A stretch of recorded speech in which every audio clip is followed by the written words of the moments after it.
Do all कैसे हो तुम सभी लोग। I hope so you guys are all good. और आज के इस वीडियो में हम लोग बात करने वाले अबाउट द चैप्टर बैंकिंग। इससे पहले मैं ऑलरेडी जो ना जीएसटी को कवर कर चुका हूं, तुम जानते हो। इन लेक्चर्स के अंदर हमारा फॉर्मेट ये है कि पहले हम रिवीजन करते हैं सारे इंपॉर्टेंट फॉर्मूलाज का, सारे इंपॉर्टेंट कॉन्सेप्ट्स का। फिर उसके बाद में हम कुछ टफ कॉम्पिटेंसी बेस्ड क्वेश्चंस को जो ना सॉल्व करते हैं। And for the next part you have to make sure कि ये वाली वीडियो जो ना 1000 लाइक्स तक पहुंच जाए। It's not about likes all दो, बट ये जो ना मेन चीज ये है कि भाई जो हम इतना तगड़ा कंटेंट बना रहे हैं, इतने तगड़े लेक्चर्स बना रहे हैं, ये ज्यादा से ज्यादा बच्चों तक पहुंचने चाहिए। तो इन्हें तुम्हें अपने दोस्तों के साथ में शेयर कर देना है। बाकी अगर अभी हम स्टार्ट करते हैं विद द चैप्टर बैंकिंग, ठीक है, तो सबसे पहले तो भैया बैंकिंग में जो ना तुम्हारे को बहुत सारे अकाउंट्स की बात नहीं करनी है, तुम्हें सिर्फ आरडी अकाउंट की बात करनी है। अब भैया ये आरडी अकाउंट क्या होता है? देखो, RD account is the recurring deposit, ठीक है। It is basically recurring deposit. Recurring का मतलब क्या है कि आप हर महीने एक छोटे छोटे अमाउंट को जो ना पे करते जा रहे हो, सो दैट आप जो है ना after some time, let suppose 4 साल बाद, 5 साल बाद, 6 साल बाद, जितने समय बाद भी आप देखो, तो आपने हर महीने छोटे छोटे से एक अमाउंट को पे करके यू हैव मेक श्योर कि लाइक तुम्हारे पास में एक बड़ा अमाउंट जो ना इकट्ठा हो गया। अभी जो ना एक तरीके से तुम इसे एक एसआईपी भी बोल सकते हो, ठीक है। जैसे कि अभी होता है ना systematic investment planning, so like where everyone, ठीक है, जो है हर कोई जो ना एक तरीके से एक छोटे अमाउंट को जो ना पे करके they gather a very big amount at last, ठीक है। तो ये एक तरीके से वही चीज है। यहाँ पर से रिकरिंग डिपॉजिट अकाउंट्स में क्या क्या चीजें होती है, सबसे पहले एक आ जाती है भैया हमारी maturity value. So that is the MV, ठीक है, जिसको तुम अपने क्वेश्चन में एमवी करके रेफर करोगे। ये क्या होती है कि आपने कितना सम डिपॉजिट किया है, फिर उसके बाद में आपको उस पर क्या इंटरेस्ट मिला है, ठीक है। तो ये दो चीजें जो ना मेन मैटर करती है, जिसमें बेसिक टर्म्स कौन से? Principal, obviously the principal you pay every month, मतलब एक क्या छोटा अमाउंट या क्या अमाउंट है जो तुम हर महीने पे कर रहे हो। फिर उसके बाद में then there is the n is basically the number of months. तो तुम्हें एक चीज याद रखनी है कि अगर मान लो हमसे बोल दिया गया है that my account is hold for like let suppose 3 years, ठीक है, 3 साल के लिए मैं जो ना एक पर्टिकुलर एक इन्वेस्टमेंट प्लान बना रहा हूँ where I will pay money every month for 3 years. तो इसके लिए मैं एन की वैल्यू क्या रख दूंगा? Obviously 12 into 3 which is 36 months, क्योंकि तीन साल के अंदर जो ना 36 महीने होता है। उसके बाद में आर क्या होता है भैया? हमारा R is basically the rate of interest, समझ रहे हो? ये क्या होता है? ये हमारा होता है भैया रेट ऑफ इंटरेस्ट, ठीक है, जिसके थ्रू जो ना बेसिकली हम लोगों को जो इंटरेस्ट मिल रहा है वो मिल रहा है। एंड इट इज, रिमेंबर, अब क्वेश्चन में स्पेसिफिकली मेंशन है कि भाई साहब ये लाइक सेमी एनुअली लाइक एक तरीके से हो रहा है, या फिर जो ना एक तरीके से हर 6 महीने में हो रहा है, या हर 3 महीने, हर 4 महीने में, जितने पे भी हो रहा है। लेकिन अगेन मेजरली सारे questions will be calculated annually, समझ रहे हो? कि आपका जो रेट ऑफ इंटरेस्ट होता है वो कैलकुलेट होता है एनुअली, ये चीज याद रखनी है। अच्छा, अब इसके बाद में ये कुछ इंपॉर्टेंट फॉर्मूलाज, जैसे कि इंटरेस्ट का फॉर्मूला सबसे इंपॉर्टेंट फॉर्मूला है। अगर इसको तुम देखो तो इसका फॉर्मूला होता है P is basically what? It is the principal into n+1, ठीक है, n+n+1। तो लेट सपोज हमारी n की वैल्यू 24 है, तो ये क्या हो जाएगा? 24 × 25। फिर उसके बाद में 2 × 12, ये वैल्यू कांस्टेंट रहती है। उसके बाद में इंटू r/100, ठीक है। तो इस तरीके से वी कैलकुलेट द इंटरेस्ट। इस फॉर्मूला को याद रख लेना, क्योंकि ये एक क्वेश्चन तो तुम्हारा आएगा ही भाई इस चैप्टर से 101%, और बहुत सिंपल इसी फॉर्मूले पे जो ना तुम्हारे को इसको कैलकुलेट करना होगा। It's a very easy chapter. उसके बाद में सम को कितना डिपॉजिट किया है आपने, तो वो तो तुम सिंपली निकाल सकते हो। जैसे मैंने 3000 रुपए जो ना 10 महीने तक दिए हैं, तो मैं उसको ऐसे ही तो निकालूंगा ना कि हाँ भाई 30,000 रुपीज, ठीक है। तो this is the sum deposited. और उसके बाद में maturity value, you know that कि भैया it is basically equal to S+I, मतलब सम डिपॉजिटेड जो मैंने सम पे किया है, प्लस उसके बाद में उसमें जो ना मैं इंटरेस्ट ऐड कर दूं। तो लेट सपोज मुझे अगर जो ना मैंने सम डिपॉजिट किया है 30,000 रुपए, और फिर उसके बाद में जो ना मेरे को इंटरेस्ट मिला है 3,000 रुपए, तो मेरे को एट लास्ट मेच्योरिटी वैल्यू है क्या? मतलब इसका मतलब एंड में जब आपकी जो ना जो भी डील है या फिर जो आपका इन्वेस्टमेंट है, जब वो मेच्योर हो गया है, तो आपको पर्टिकुलर समय के बाद में कितने रुपए मिल रहे हैं? तो वो हो गया 30,000 plus 3,000, which is basically equal to 33,000 rupees, ठीक है। तो इस तरीके से we do all the questions in this particular chapter, ठीक है। बहुत ही सिंपल चैप्टर है, बहुत ही स्कोरिंग चैप्टर है। It is one of the simplest chapter in your like ICSE class 10th, ठीक है। तो अभी अगर हम लोग स्टार्ट करते हो, तो सबसे पहले तो भैया यहाँ पर अगर तुम देखोगे, जो पहला क्वेश्चन आ रहा है वो एक तरीके से आ रहा है recurring deposit with a higher interest rate. मतलब कैसे आपको जो ना इंटरेस्ट रेट वाले क्वेश्चंस को, जो नॉर्मल एक तरीके से यही क्वेश्चंस आते हैं, जो सबसे सिंपल क्वेश्चन हो सकता है वो यही फ्रेम हो सकता है। लेकिन अगेन हम थोड़े से टफ क्वेश्चंस की बात करते हैं, ठीक है। तो यहाँ पर भी कुछ ना कुछ तुम देख लेना झमेला होगा, जिसके थ्रू तुम्हें कुछ अच्छी चीज समझ में आएगी। तो यहाँ पर से अनुज भैया, एक हमारे अनुज भाई हैं, who deposits 4,500 rupees per month in a recurring deposit account for 3 years at an interest rate of 8% per annum. तो अब इसमें तुम्हें क्या क्या कैलकुलेट करना है? सबसे पहले तो find the total deposit made by Anuj. तो भैया total deposit is basically equal to what, 4,500 into 3 साल के लिए किया तो इंटू 36 कर देंगे, जिसके थ्रू हम ये चीज निकाल सकते हैं। So obviously it's like 4,500 into 36 क्या हो जाएगा तुम्हारा, 1,62,000 रुपीज। ठीक है, तो इतना इन्होंने जो है ना लेकर के डिपोजिट किया है, इतना इन्होंने क्या किया है, इतना इन्होंने यहाँ पर से डिपोजिट किया है। So this is the sum deposited by Anuj. अब इसके ऊपर कैसे इन्हें क्या इंटरेस्ट मिल रहा था? सो compute the interest earned by earned at the age of the maturity period। तो एट लास्ट 3 साल बाद इनको कितना इंटरेस्ट मिला। अब इंटरेस्ट का कैलकुलेशन तुम जानते हो भैया, obviously formula is basically equal to P into n plus 1 और फिर उसके बाद में into R divided by 2 into 12 into 100। अब इसे भी लिख सकते हो इसे, या फिर ऐसे ही फॉर्मेट में जैसे मैंने बताया था वैसे भी लिख सकते हो, सेम ही चीज है। ठीक है, लाइक ऐसे भी अगर तुम चाहो तो लिख सकते हो, that's up to you, completely up to you. ठीक है, तुम चाहो तो ऐसे में भी डाल करके वैल्यूज, वो है वही चीज, बस इनका एक तरीके से जो ना रिप्रेजेंटेशन अलग है, नथिंग मच। अब यहाँ से अगर हम सब्सटीट्यूट कर देते हैं सारी वैल्यूज को, so we know that it's going to be 4,500 into 36 into 37 into 8 divided by 2 into 12 into 100। तो मैंने बोला भाई अब मैं बेसिक कैलकुलेशन कैसे कहने को जो ना मैं सीरीज में नहीं करा रहा हूँ कि मैं तुम्हारे सामने जो ना काटा पीटी करूँ, उतना तुम खुद से करो। मेरा मकसद है तुम्हारे को सारी चीजें सिखाना, तुम्हारे को क्वेश्चन कैसे करना है वो करवाना सिखाना, कठिन क्वेश्चन को सॉल्व कैसे करना है वो दिखाना, आंसर को रिप्रेजेंट कैसे करना है वो सिखाना। ठीक है, सो बट अगेन अभी मैं यहाँ पे कर देता हूँ। तो जैसे कि ऑब्वियस ही बात है, 2 जीरो यहाँ से काट दिए, 2 जीरो यहाँ से काट दिए, फिर उसके बाद में जो ना यहाँ से मैंने इसको लेके 3 बार काट दिया, फिर उसके बाद में इसको मैंने इधर से इंटू 4 कर दिया। तो तुम देख सकते हो एक तरीके से मेरी नीचे की सारी वैल्यूज जो ना जा चुकी हैं। So now I just have 45 into 3, फिर उसके बाद में इंटू 37 इंटू 4। ठीक है, तो ये मेरा it will come out to be approximately what, ये मेरा आएगा भैया बाहर निकल के 22,200 लाइक 200 रुपीज, तो 22,200। ठीक है, तो मेरा मेच्योरिटी अमाउंट में कैसे कैलकुलेट करूंगा, 1,62,000 में मैं इसे ऐड कर दूंगा सिंपली, तो ये मेरा आ जाएगा 1,84,200 रुपीज। सो ये भैया एक बहुत ही ज्यादा बेसिक सा क्वेश्चन है, जो कि मेरे हिसाब से इसकी चांसेस तो है कि सेम ऐसा क्वेश्चन आ जाए, लेकिन इसके चांसेस थोड़े से कम है, 50% में मान के चलता हूँ। ठीक है, अभी लेकिन ज्यादा खुश नहीं होना, क्योंकि रिवर्स कैलकुलेशन वाले सवाल इसमें थोड़े से कठिन होते हैं भाई। ठीक है, तो यहां पर से अब आ जाता है भैया effect of different interest rates on the maturity amount, कि अगर मान लो डिफरेंट इंटरेस्ट रेट, अब देखो जितने भी मैं क्वेश्चन ये कर रहा हूं ना, मैं इन्हें इसी हिसाब से फ्रेम कर रहा हूं कि आईसीएसई बैच 2025 से एक नई चीज इंप्लीमेंट हुई है, कॉम्पिटेंसी बेस्ड क्वेश्चंस, के भैया हम तो कॉम्पिटेंसी मतलब हम तो बच्चे को हरा देंगे एकदम। ठीक है, तो मैं उसी लेवल पे जा रहा हूं कि आईसीएसई तुम्हें हरा ना पाए, तुमने सारी चीजें पहले से कर रखी हूं। So if you are like watching these lectures तो मैं सब आता हूं, लेकिन स्टिल खैर एनी विच वेज अभी देखते हैं आईसीएसई शायद ऐसा भी क्वेश्चन फ्रेम कर दे, तो मैंने पहले ही दिमाग लगा लिया था। So a person deposits 3,200 I'm sorry guys, 3,200 rupees per month in a RD account for 2.5 year। ठीक है, फॉर 2.5 ईयर, नहीं 2.5 साल नहीं 2.5 ईयर। ठीक है, सो 2.5 साल का मतलब कितना हो गया भैया, इसका मतलब हो गया 24 + 6, तो यानी 30 मंथ्स के लिए। ठीक है, 30 मंथ्स के लिए। अब find the difference in the maturity value if the bank offers 7% per annum and 9% per annum. तो मैंने बोला देखो भाई, रेट ऑफ इंटरेस्ट की हिसाब से तो सिर्फ इंटरेस्ट बदलेगा, तो पहले सम कितना डिपॉजिट किया है वो तो देख ही लेते हैं कि एट लास्ट हम 2.5 साल में खुद से कितना पैसा दे रहे हैं। तो वो तो सिंपल है कि भैया आप 30 इंटू 3200 कर दो।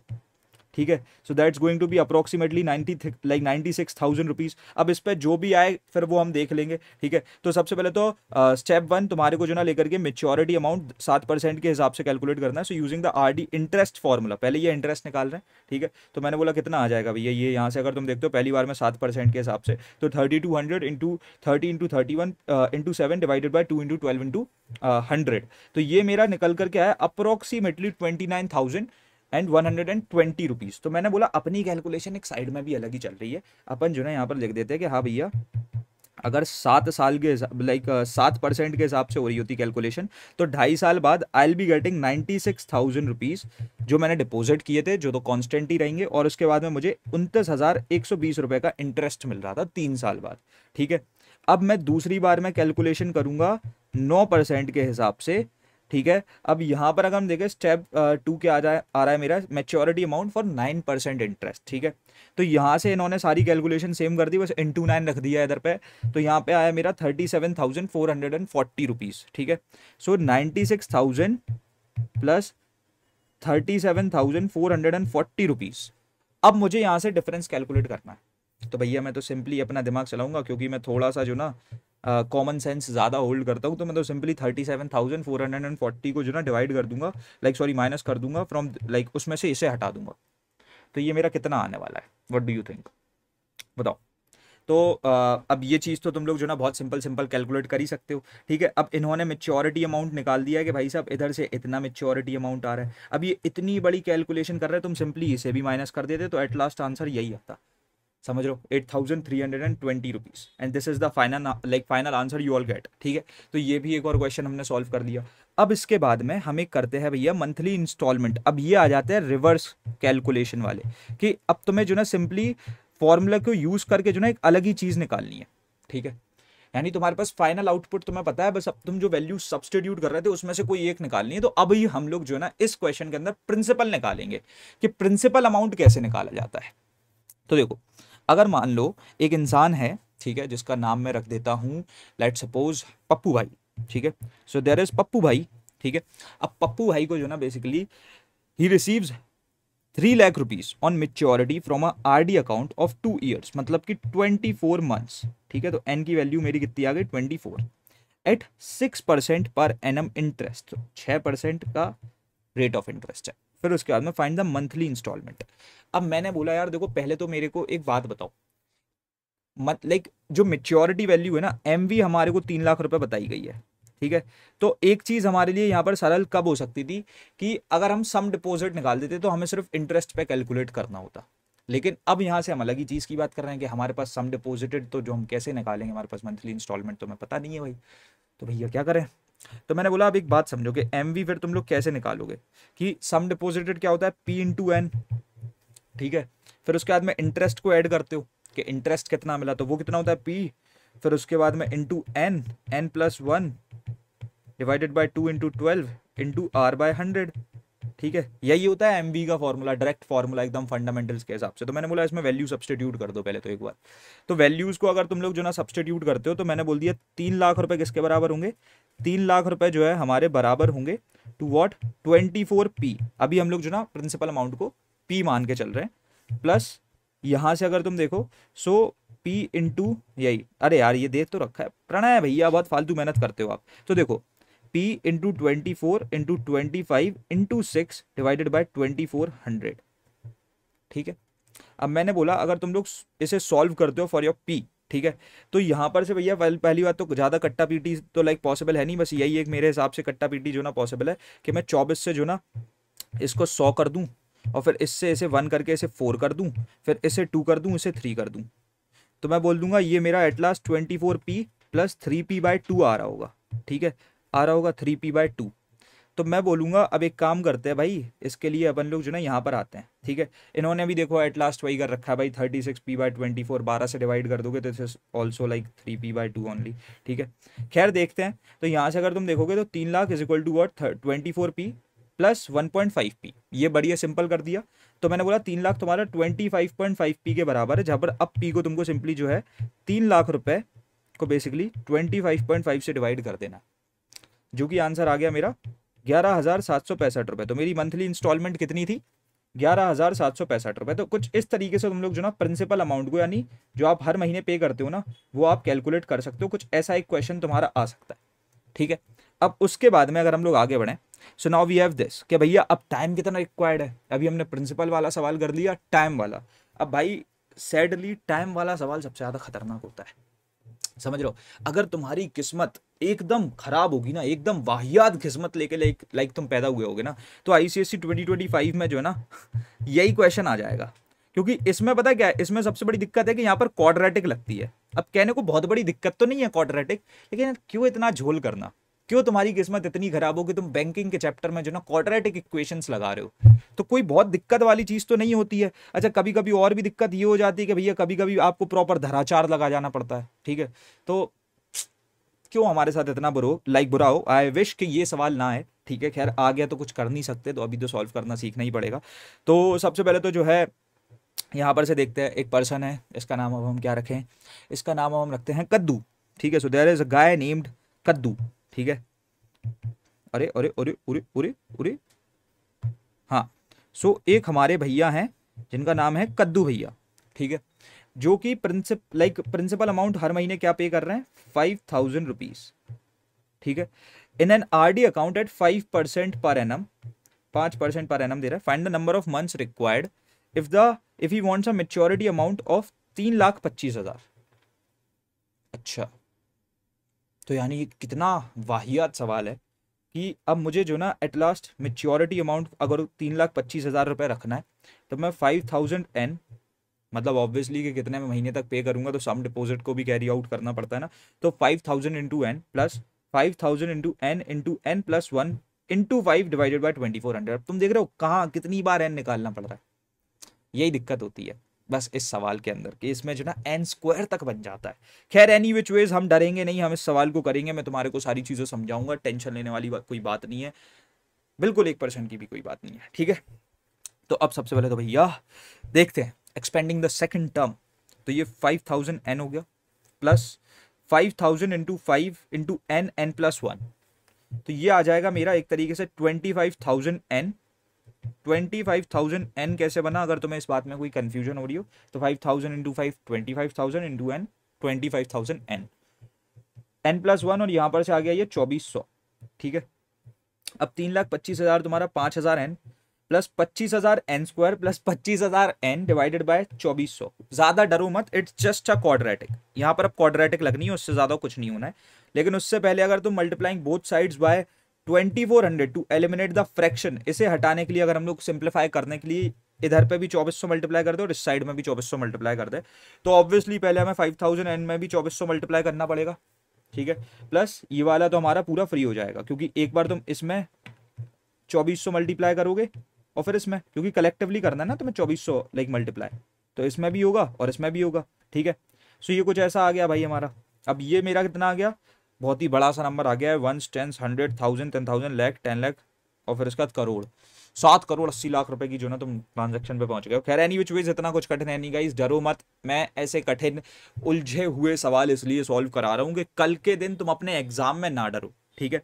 सो यहां से ये आ गया तुम्हारा 1 10 100 1000 10,000 lakh 10 lakh, so 12 lakh n plus 25,000 n square plus 25,000 n. तो यहाँ से हम लोग क्या करते हैं ना, इसको अगर हम एक क्वाड्रेटिक्स में जो ना बेसिकली इसको पूरा एक क्वाड्रेटिक इक्वेशन में जो ना बेसिकली क्या करते हैं, ट्रांसफॉर्म करते हैं।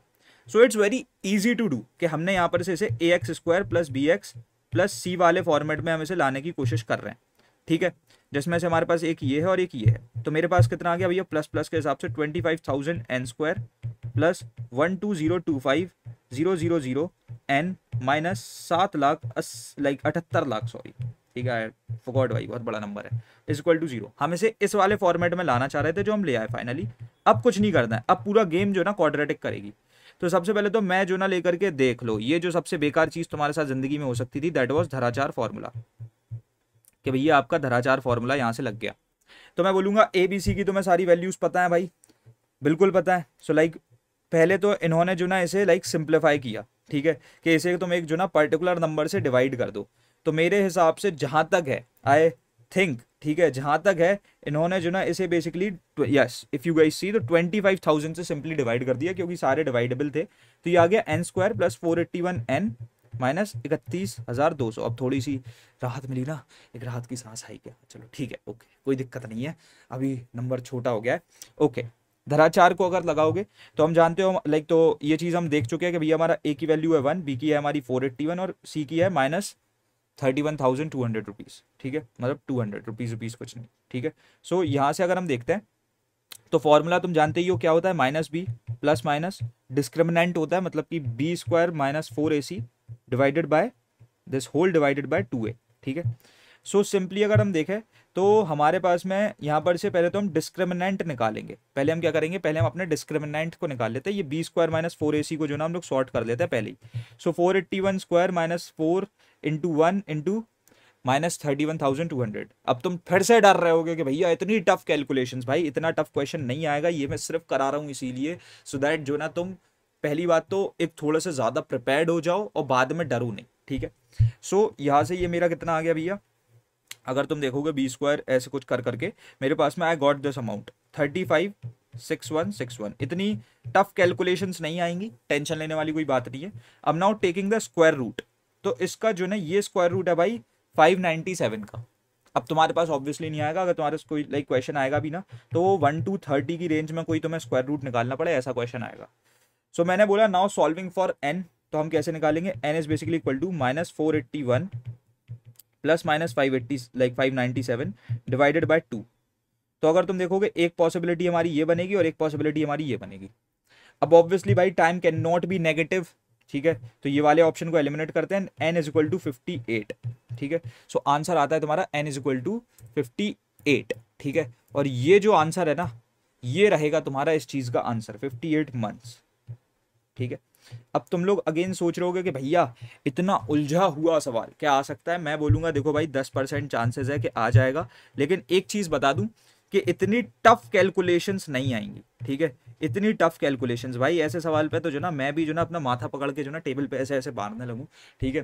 तो ऐसा क्वेश्चन नहीं आएगा, आईसीएससी ऐसा क्वेश्चन नहीं पूछेगी। पर मैंने थोड़ी सी टफ कैलकुलेशंस को क्यों पिक किया, बिकॉज आई वांटेड दैट कि भाई कुछ ऐसा हो सकता है तुम्हारे साथ, ऐसा तो नहीं होगा, थोड़े नीचे ही लेवल पे होगा, लेकिन ये जो सवाल आएगा ना टाइम बेस्ड वाला, इस पे लगेगी तो क्वाड्रेटिक ही।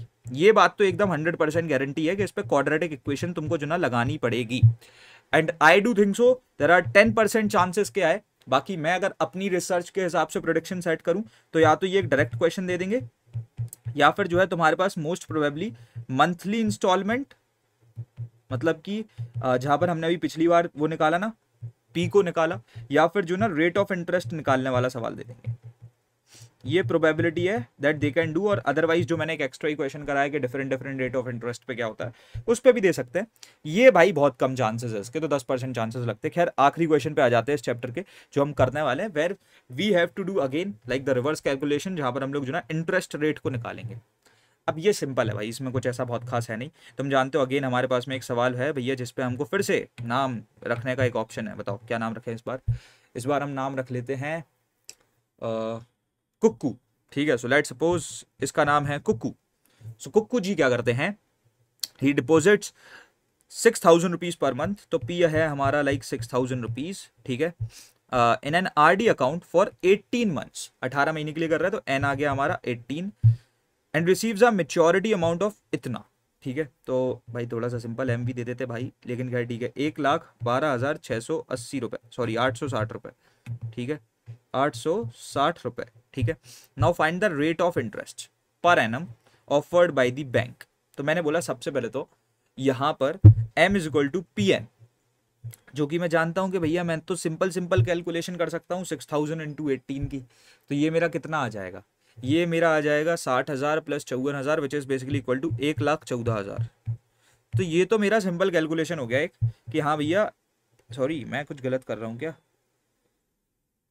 16, अच्छा 18 है, आई एम सॉरी गाइज, मैं 19 के हिसाब से कर रहा था, हो जाती है कभी कभी गलती, मैं भी इंसान हूँ जी। 1,08,000 रुपये आ जाएगा, क्योंकि 48,000 करेंगे ना, मैं 54,000 ऐड करने पहुंच गया था, I am sorry guys. Yes, so 1,08,000 रुपये प्लस ये, तो मैंने बोला भैया पहले इसे हटा दो ना, तभी तो ये सबसे प्यारा सवाल है भाई, सबसे प्यारा सवाल, सबसे सरल हो सकता है ये रिवर्स कैलकुलेशंस में तुम्हारे लिए। सबसे सरल रेट ऑफ इंटरेस्ट है, सेकंड हैगा प्रिंसिपल अमाउंट, और थर्ड भाई टाइम तो बहुत बेकारी सवाल है क्योंकि इसमें क्वाड्रेटिक्स लग जाती है। खैर एनी विच वेज अगर तुम देखो सो यहाँ पर से सबसे पहले तो मैंने निकाल दिया दैट 4860। अब मेरा जो इंटरेस्ट वाली चीज़ थी ना पूरी, उसमें मेरे पास ये आ रहा था 6,000 like 6,000 into 18 into like 19 into R divided by 2400। तो ये मैंने इधर से यहाँ ऐसे ये काट दिया, ये मेरा 10 हो गया, तो ये मेरा 4 हो गया, ठीक है। तो अब इसको मैं और फर्दर सॉल्व कर नहीं सकता हूँ, तो मैंने ऐसे जो ना लेकर के सिंपली मैं रख दूंगा 180 into 19 into R divided by 4, ठीक है। खैर इन्होंने जो ना ऐसे ऐसे एक्सपेंडेड फॉर्म में ही रखा, ठीक है। तो मेरा आर की वैल्यू क्या आ गई देख सकते हो तुम, 4,860 इंटू 2,400 डिवाइडेड बाय 205,200, ठीक है। तो कुछ इस तरीके से मेरी जो ना आर की वैल्यू आ जाएगी, ठीक है। अब मैं अगर इसको निकालने जाऊँ तो ये मेरी कितना आ रही है 5.67%, हाँ ऐसी कैलकुलेशंस आपको करनी पड़ सकती हैं, तो मैं जो है इतना डिवीजन करना पड़ सकता है where you have to get this number, but मेरे हिसाब से माइट बी पॉसिबल, तुम्हारी किस्मत अच्छी होगी जहां तक मुझे लगता है, तो होल या फिर नेचुरल नंबर मतलब वही 5 6 7 ऐसे करके ही आएगा आंसर, मैक्स टू मैक्स 5.5 तक जाएगा, मतलब एक डेसिमल प्लेस तक चला जाएगा, इतना भी खराब किस्मत नहीं होगी कि 6.7 तक कैलकुलेट करना पड़े, and the final answer is basically 5.67 per annum. ठीक है, एंड इस तरीके से we mark the end to this chapter. Now I just want to see K OP in the comment section, and again इस वाले lecture को जो ना भाई तुम्हारे को जो ना 1000 लाइक्स तक पहुंचाना है, so that we are there with an another lecture. और मैं तुम्हें एक बहुत तगड़ी चीज बता दूं, हमारे आगे के लेक्चर्स के जो ना नोट्स ऑलरेडी प्रिपेयर्ड हैं, if you want a glimpse तो तुम देख सकते हो, ये रहे। तो यहाँ से हम next chapter shades and dividend करने वाले हैं, इसके नोट्स भी बने हुए हैं। ठीक है, तो बस लेकिन इसके लिए जो ना तुम्हारे को सबसे पहले तो इस लेक्चर को जो है 1000 लाइक्स तक पहुंचाना है, और please I just want guys comment section में जो है CKOP को डाल देना। ठीक है, बाकी अभी हम रखते हैं इस वाले वीडियो में इतना ही, एंड मिलते हैं तुम्हारे कमिंग वीडियोज में, तब तक के लिए thanks for watching, happy learning, bye bye, love you all, हसलाड, CKOP।